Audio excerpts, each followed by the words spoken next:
Hello students, welcome to science वाला भैया। तो आज है हमारा लेक्चर नंबर 11 ह्यूमन रिप्रोडक्शन का। ठीक है, तो चलिए हम लोग देखते हैं कि आगे क्या क्या पढ़ना है। Let's go.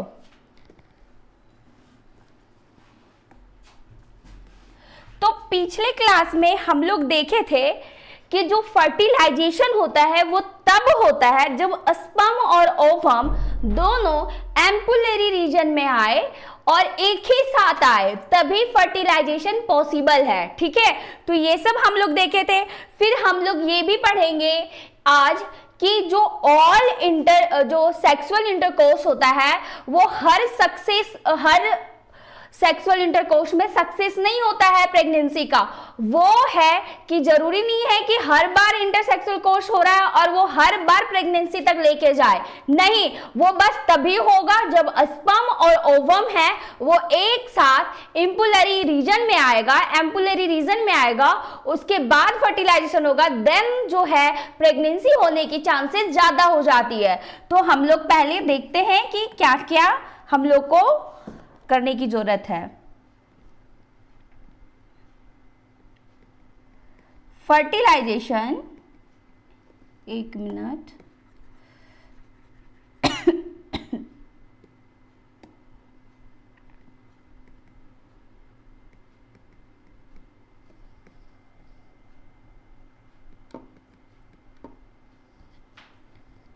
occurs only if ovum and sperms are transported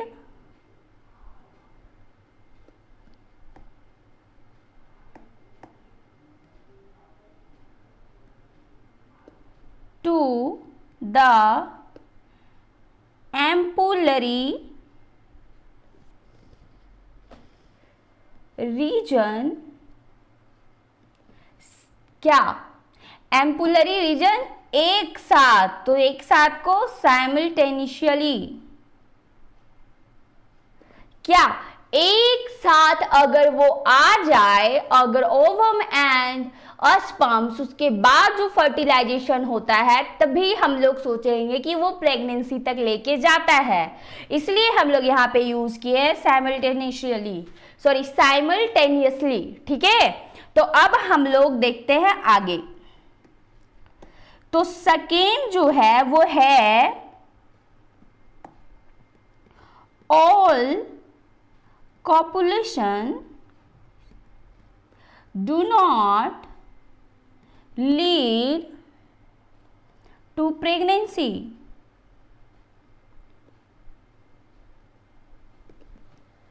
समझे कि क्या है भाई? तो बोला जाता है कि अगर वो दोनों एक साथ एम्पुलरी रीजन में प्रेजेंट रहेंगे तभी जो कॉपुलेशन है वो प्रेगनेंसी तक लेके जाएगा, नहीं तो जरूरी नहीं है कि हर सेक्सुअल इंटरकोर्स जो है वो आपका प्रेगनेंसी तक लेके जाए। सिंपल सी फंडा है। ठीक है, देन अब हम लोग आगे करेंगे। ड्यूरिंग फर्टिलाइजेशन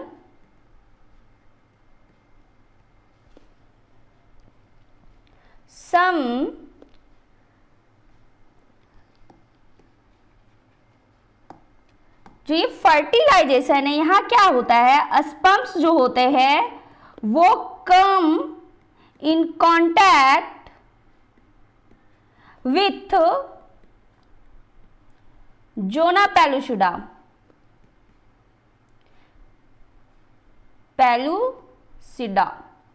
अब इसका मतलब मैंने क्या बताया था आपको? मैंने बताया था कि जब फर्टिलाइजेशन होने का टाइम होता है तो स्पर्म होता है वो जोना पेलुसिडा से अंदर घुसने की कोशिश करता है, बट अगर जैसे ही एक स्पर्म घुस जाता है तो जोना पेलुसिडा जो है वो अपने स्ट्रक्चर को हार्ड कर लेता है ताकि और भी स्पर्म उसमें घुस ना पाए।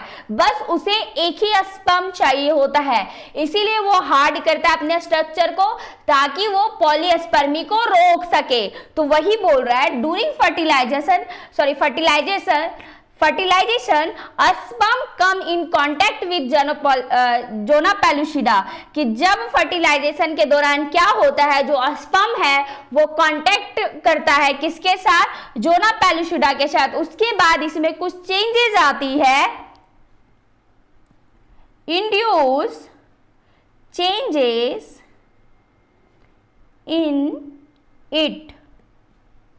क्या चेंजेस आती है भाई, जो एंट्री होता है एडिशनल स्पर्म को, उसको ब्लॉक कर देता है, मतलब और भी जो स्पर्म है उसको अंदर नहीं जाने देता है। तो हम लोग लिखेंगे एंट्री ऑफ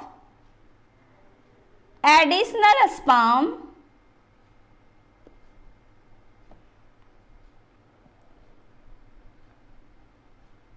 एक मिनट, स्पर्म्स ब्लॉक्ड। ठीक है, अब नेक्स्ट क्या है, जो सिक्रीशन होता है एक्रोसोम। मैंने बताया था कि स्पर्म के ऊपर स्ट्रक्चर होता है कुछ पॉइंटेड टाइप का, जिसको हम लोग जहां पे हम लोग बोलते हैं कि एक्रोसोम पाया जाता है। और वही जो एक्रोसोम है वो क्या हेल्प करता है, वो हेल्प करता है स्पर्म को ओवम के साइटोप्लाज्म के अंदर घुसने में हेल्प करता है। तो हम लोग कहेंगे secretion of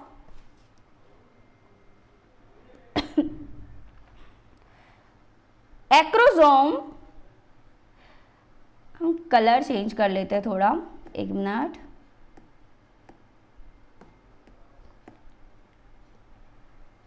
secretion of acrosome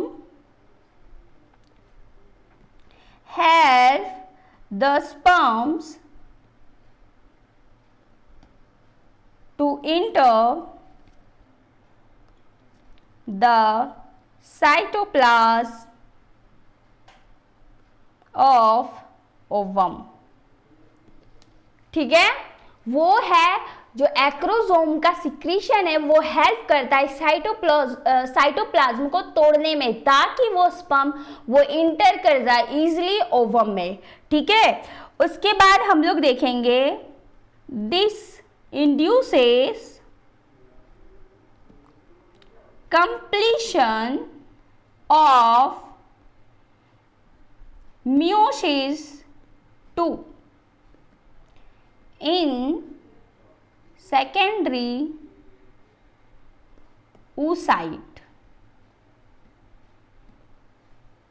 अब ये क्या है, तो ये बोल रहा है कि जैसे ही स्पर्म जो है ओवम के अंदर जाएगा तो मियोसिस 2 का कंप्लीशन हो जाएगा उस साइट में। देन फिर क्या क्या बनता है, जब उस साइट में मियोसिस 2 कंप्लीट होते हैं तो पहला हम लोग को मिलता है ओवम, जिसको हम लोग ऊटीड भी कहते हैं, और दूसरा हम लोग को मिलता है सेकेंडरी पोलर बॉडी। और ये जो ऊटीड और ये सेकेंडरी पोलर बॉडी है, ये एक एसिमेट्रिकल है। मतलब क्या है, एसिमेट्रिकल स्ट्रक्चर में टूटता है। ये आपका लार्ज होता है,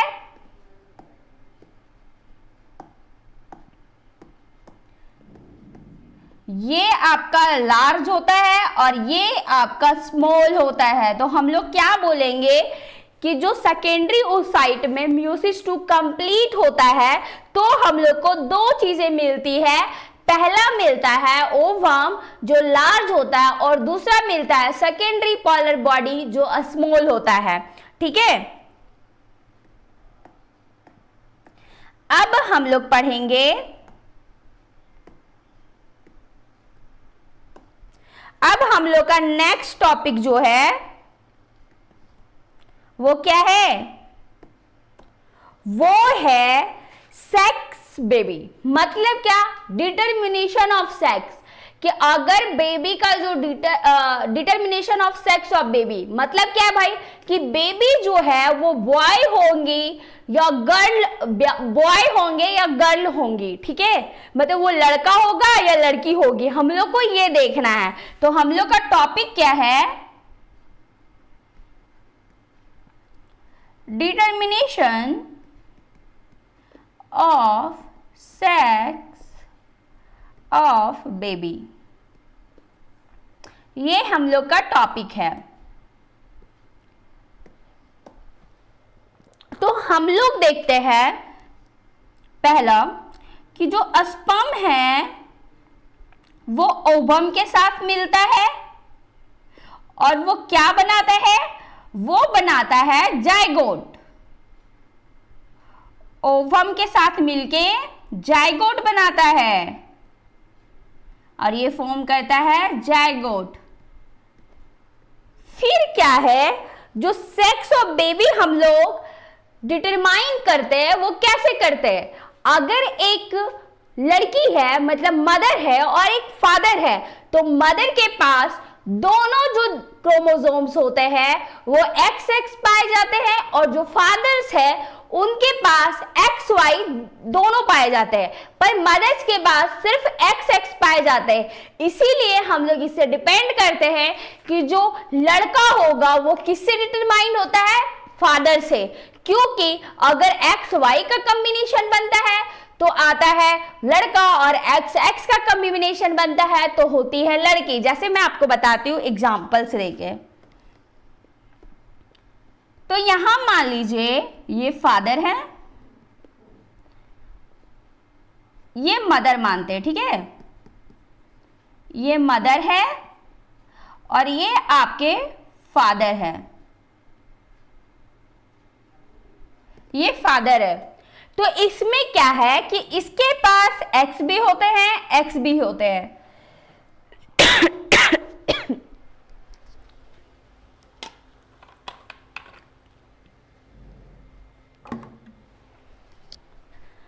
जो फीमेल है, ये जो फीमेल है और ये मेल है, फीमेल के पास X और X होते हैं पर मेल के पास X और Y होते हैं, ठीक है।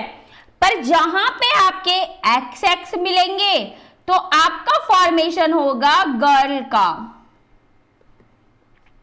और XY मिलेंगे तो आपका फॉर्मेशन होगा किसका, बॉय का।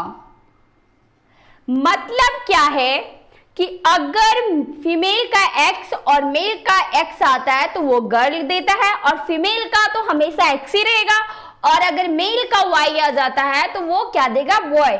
हम लोग तो झूठ मूठ में ब्लेम करते हैं गांव में, घरों में, कि बेबी जो है लड़का होने का ब्लेम लड़की को, मदर को लगाया जाता है, पर नहीं, इनडायरेक्टली वो तो डायरेक्टली फादर पे जाना चाहिए। वैसे तो उस पे भी नहीं, वो तो सब पता नहीं क्या है, कब लड़का होगा कब लड़की हम लोग कोई नहीं बोल सकते हैं, बट फिर भी अगर साइंटिफिकली हम लोग देखें तो वो फादर पे डिपेंड कर रहा है।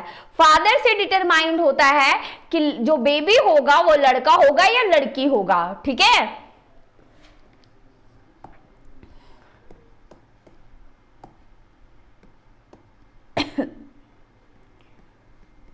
सेक्स ऑफ बेबी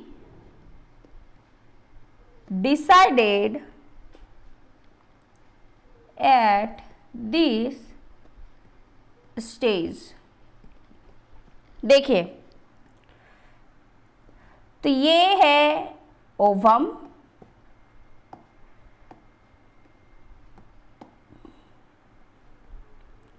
और ये आपका स्पर्म। तो आपके सारे के सारे ओवम आपके एक्स ही होंगे, ऑल ओवम आपके एक्स होंगे, पर आपके जो स्पर्म है वो आपके स्पर्म है वो एक्स होंगे और वाई होंगे। अगर ये एक्स एक्स मिला देन फिर ये बेबी जो है वो फीमेल बेबी बनेगी, और अगर आपका एक्स वाई का फॉर्म हुआ देन ये मेल बेबी होगा। तो हम लोग नीचे लिख सकते हैं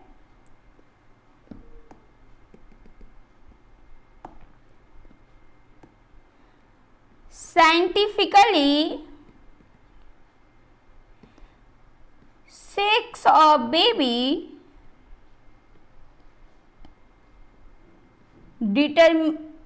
sex of baby is determined by the father, not mother. मैंने जैसे आपको अभी बताया कि साइंस के हिसाब से जो सेक्स ऑफ बेबी, मतलब बेबी लड़का होगा या लड़की होगा, वो डिपेंड करता है फादर पे, नॉट मदर पे।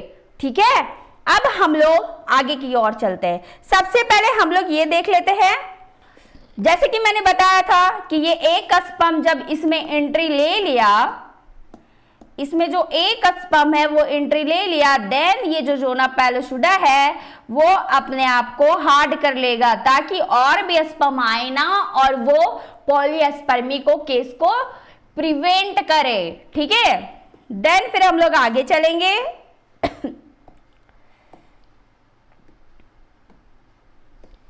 तो देखिए, ये आपका एम्फुलरी रीजन है, ये स्टमस हो गया, देन ये आपका यूटेराइन, और इसी तरह फिर इधर भी होगा,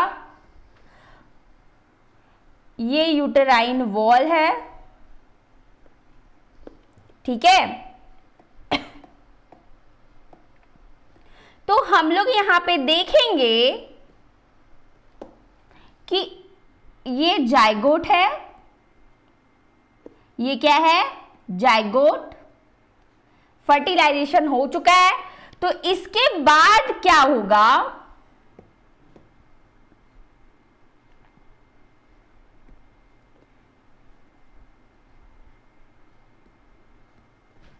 माइटोसिस होगा इसमें, माइटोसिस। और इसी माइटोसिस को हम लोग यहां पे नेम दे देते हैं एक क्लीवेज। ठीक है, माइटोसिस होगा तो ये 1 से 2 बनेंगे, 2 से 3 बनेंगे, 3 से 4 बनेंगे, ऐसे करके प्रोसेस चलते रहता है। ठीक है, तो यहां पे हम सबसे पहले 2 ही बना के दिखाते हैं, ये 1 से 2 बने, देन फिर ये क्या होता है, 2 से 4 बनते हैं, 4 से 8 बनेंगे, और ये जो 8 है तो 8 से जो 16 स्टेजेस होते हैं, इसको हम लोग मोरुला कह देते हैं। क्या कहते हैं, मोरुला।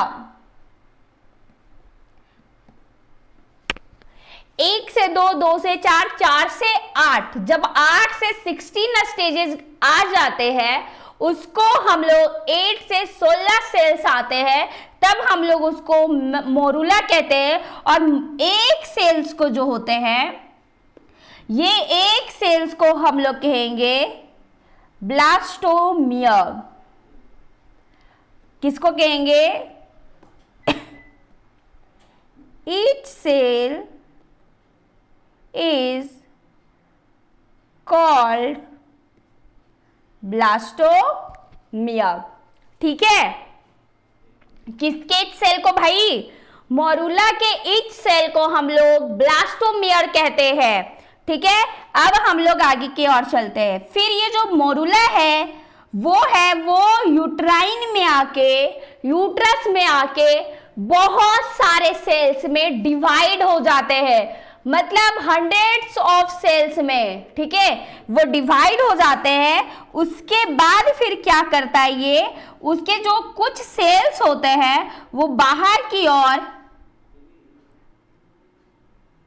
लेयर बनाते हैं, और अंदर में जो है कुछ सेल, इसके जो हंड्रेड्स ऑफ सेल्स है, इसके अंदर में कुछ लेयर्स बनाते हैं बाहर में, और अंदर में कुछ मास एक जगह इकट्ठा हो जाते हैं। ये जो अंदर इकट्ठा हुआ मास है इसको हम लोग कहेंगे इनर सेल मास, और ये जो बाहर में बनाया गया है उसको हम लोग कहेंगे ट्रोपोब्लास्ट।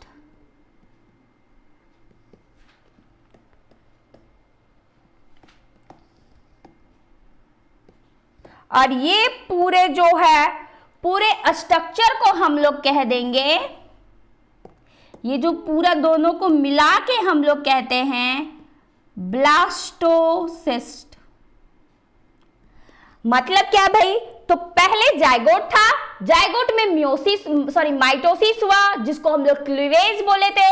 जैसे इसमें क्लीवेज स्टार्ट होता है तो एक सेल से 2 सेल बनते हैं, 2 से 4, 4 से 8 और 8 से जब 16 बनता है तो ये जो 8 से 16 सेल्स स्टेजेस होते हैं इसको हम लोग मोरूला कह देते हैं और उसके एक सेल्स को हम लोग ब्लास्टोमेयर कहते हैं। और उसके बाद जो सेल्स होते हैं, हंड्रेड्स ऑफ सेल्स, बहुत सारे सेल्स बन जाते हैं, उसके सेल्स कुछ मिल के एक बाहर की लेयर बनाते हैं और अंदर में कुछ गुच्छा लाइक स्ट्रक्चर बना लेते हैं। जो बाहर वाले लेयर को हम लोग ट्रोपोप्लास्ट कह देते हैं, इनर वाले को इनर सेल मास कहेंगे और ये दोनों को मिला के हम लोग क्या कह देते हैं, ब्लास्टोसिस्ट।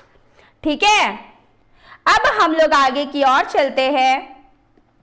तो ये जो फिर ये बन गया आपका ब्लास्टोसिस्ट, उसके बाद क्या होगा मैम, उसके बाद ये होगा कि ये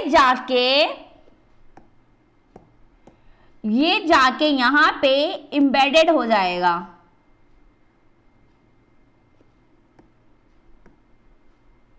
कहां पे भाई, यूटेराइन वॉल जो है, इंडोमेट्रियम है, उसके अंदर जाएगा। उसमें क्या हो जाता है, इम्प्लांट हो जाता है। इम्प्लांटेशन हम लोग पढ़े थे ना, तो वही उसके अंदर वो ठहर जाता है। ठीक है, तो हम लोग इसको क्या लिख सकते हैं,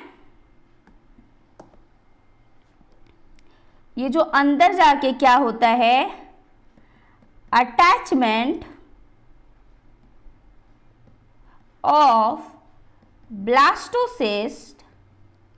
एक मिनट, मैं इसको थोड़ा हटा के नेम कहीं और कर देती हूँ, थोड़ा दिक्कत ना हो।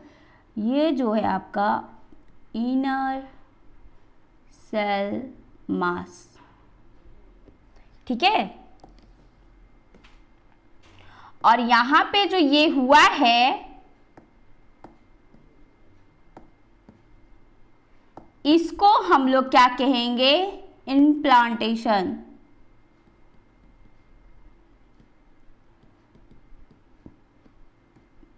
अब इसको जो कह रहे हैं वो मैं अच्छे से लिख देती हूं।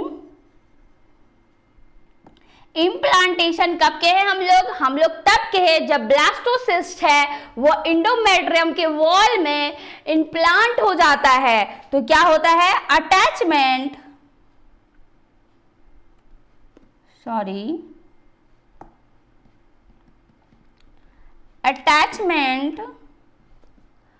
ऑफ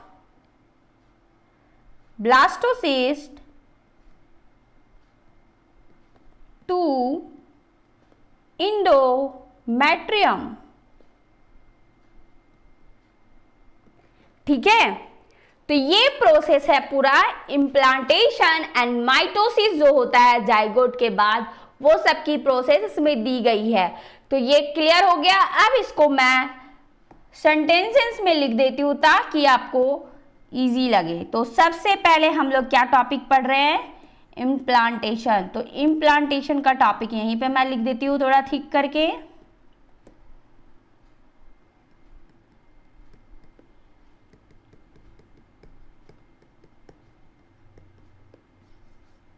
ठीक है, तो सबसे पहले हम लोग बोले क्या हुआ था, माइटोटिक डिवीजन।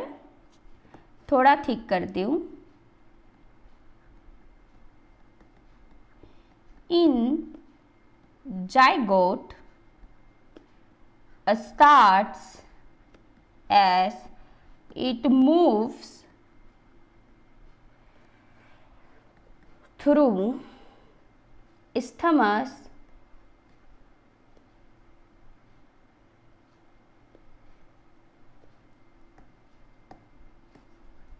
एक मिनट,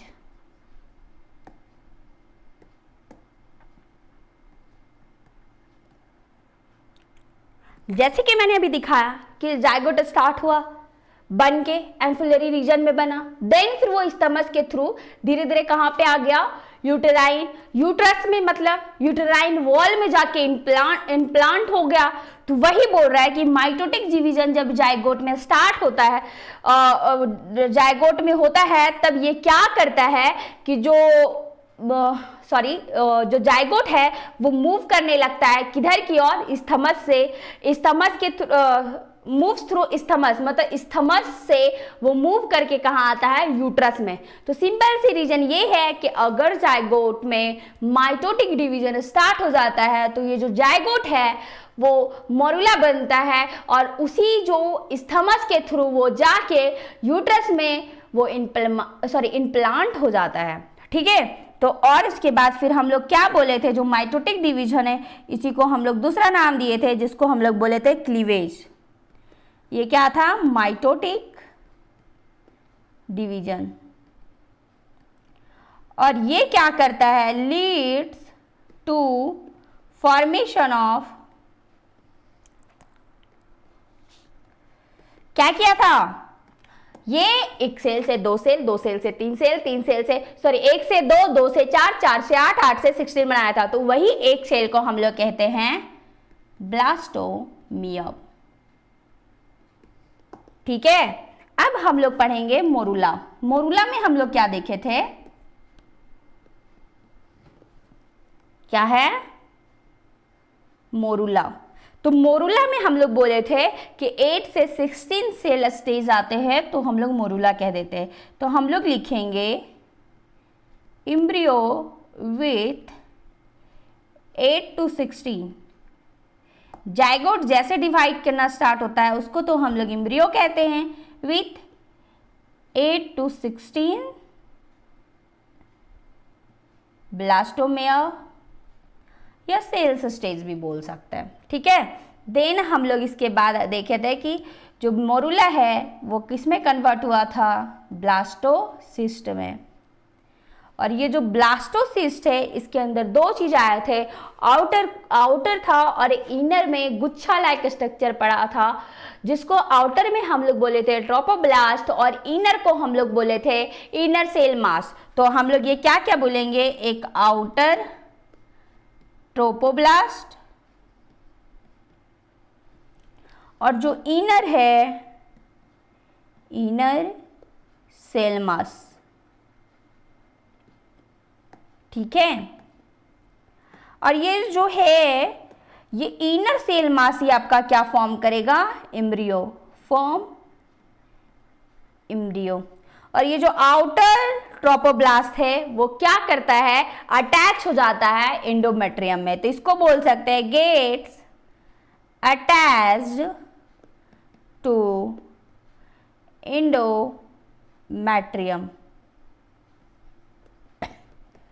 ठीक है, फिर हम लोग देखें आफ्टर अटैचमेंट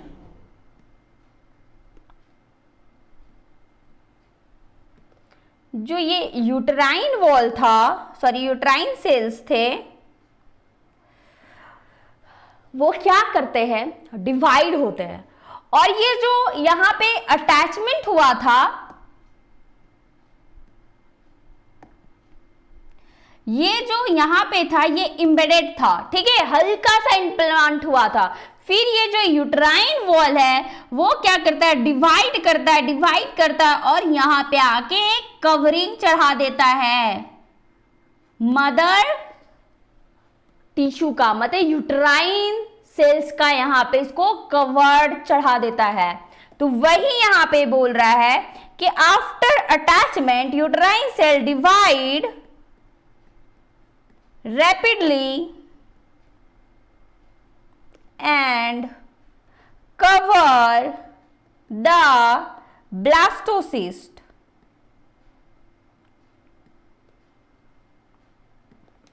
ठीक है, तो वहां पे क्या करता है कि ब्लास्टोसिस्ट है वो कवर्ड हो जाता है बाय द यूट्राइन सेल। ठीक है, और आगे क्या कहेंगे, दिस इज कॉल्ड क्या, इम्प्लांटेशन।